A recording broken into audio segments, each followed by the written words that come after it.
What if I were to tell you that you've been watching movies and TV shows the wrong way? Now, as many of you probably know, the most common way to watch movies and TV shows these kinds of days are just simply by streaming services. But as long as you're not Gen Alpha or younger, you probably know what a DVD is. I would assume you also know what a VHS tape is as well. And for years, things like these were a common household item. Obviously, you had the VHS tapes going strong from the 70s to the early 2000s. There were also things like Laserdisc, but then DVDs really kind of took over. They came out in the 90s originally, but it was really in the 2000s decade that they started becoming more common than VHS tapes. And they stopped making VHS tapes in America in like 2006, and since then DVDs have kind of been the king, or at least some kind of form of a disc, because of course you have Blu-ray, which is supposed to be better quality, as well as 4K Ultra HD. But really nowadays most people don't really buy DVDs anymore. It's pretty much just turning into another thing for only nerds and collectors. But in this video, I'm going to explain why physical media is still superior to streaming. Starting things off with my first point, the price. And yes, you heard me right. One of the reasons people have streaming services is because all the movies and TV shows that come with it, and they think for the small monthly price, it's a very good deal. But the thing is, with that monthly price, as it adds up and up, it's going to be quite a few dollars over the years. Whereas physical media, it's a one-time payment and then you own it permanently.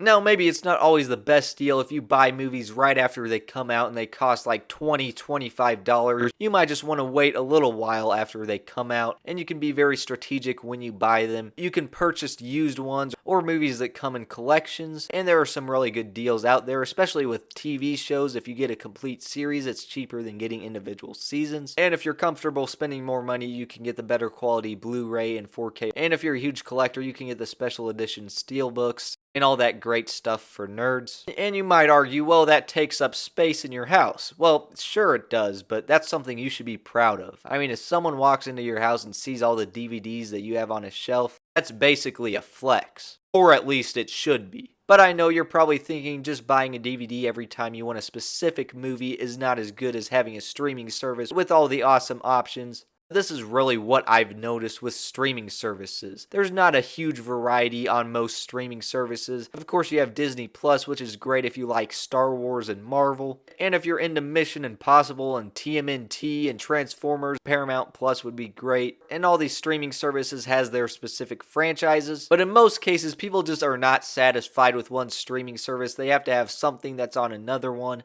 And before you know it, you have like 10 different streaming services because there's something you think you're going to eventually come around to watching on like each one. And then you've officially been scammed. You're paying like $17 billion a month just so you can have the option to occasionally get around to watch some specific movies. I don't know anyone that's really satisfied with only one specific streaming service. And I don't know if you've noticed, but the prices of them have gone up drastically over the past few years. Whenever it goes up, it's just by a little bit each time. And so people think, well, $1 more a month is not a huge deal, but within a few years it's more than just $1 extra a month, and all that money really starts to pile up. And what really annoys me is now there's these different options with premium or basic stuff on different streaming services where you can still be paying for it but getting ads unless you pay even more. I am ads. And that's just absolutely ridiculous in my opinion. It's only justifiable to have ads on stuff if it's free. And I understand what they're doing from a business standpoint. It's definitely very smart on their part. But from an ethical movie watching standpoint, that's just really annoying. And that brings us to the next point, accessibility. And you might be thinking to yourself, if you can watch streaming services on phones and tablets, computers, TVs, any devices, how could the accessibility of physical media possibly be better? Well, the thing is, when it comes to physical media, you don't have to have Wi-Fi, you just have to have electricity. And of course, most people have both of those things now, but obviously Wi-Fi isn't always running at its finest, whereas electricity, that's definitely more dependable.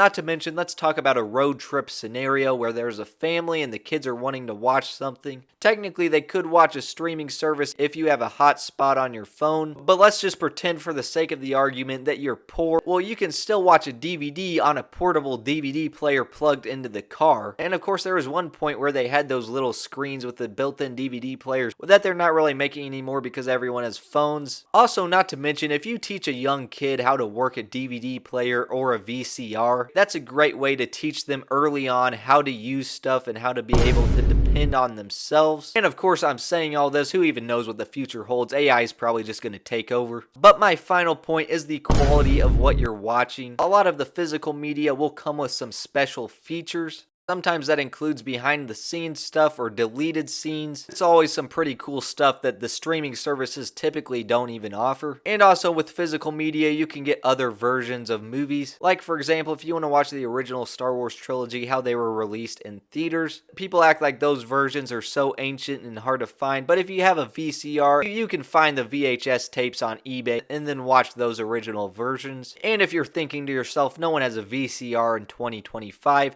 fair enough, but hopefully you at least have a DVD player, because there was one release of the original Star Wars trilogy that did have the original versions of the movies on the special features disc. There's other examples of movies that have been modified, and if you're watching them on a streaming service, it's always going to be the most modern version. So all in all, if you have your movie or TV show on physical media, it can't be modified, it can't be canceled, and it cannot be taken away from you, because they'll do that on streaming services a lot. And so when it comes to streaming services, you cannot always depend that what you like on it is going to stay on it forever. Like for example, with the Indiana Jones movies, the first 4 were made by Paramount and the final one was made by Disney. And shortly before the final one came out, the original 4 actually arrived on Disney Plus, but then at some point they were all taken back off and now they're only on Paramount Plus. It's all pretty ridiculous. You just don't always know what to expect with streaming services, whereas if you have physical media, that's the better way. And don't get me wrong, if you want to have a streaming service or two, there's nothing wrong with that. But I really think the best deals come down to when you have physical media. But overall, let me know in the comments section down below what you think the best way to watch movies or TV shows is. As always, thank you guys so much for watching, and I'll see you guys in the next one.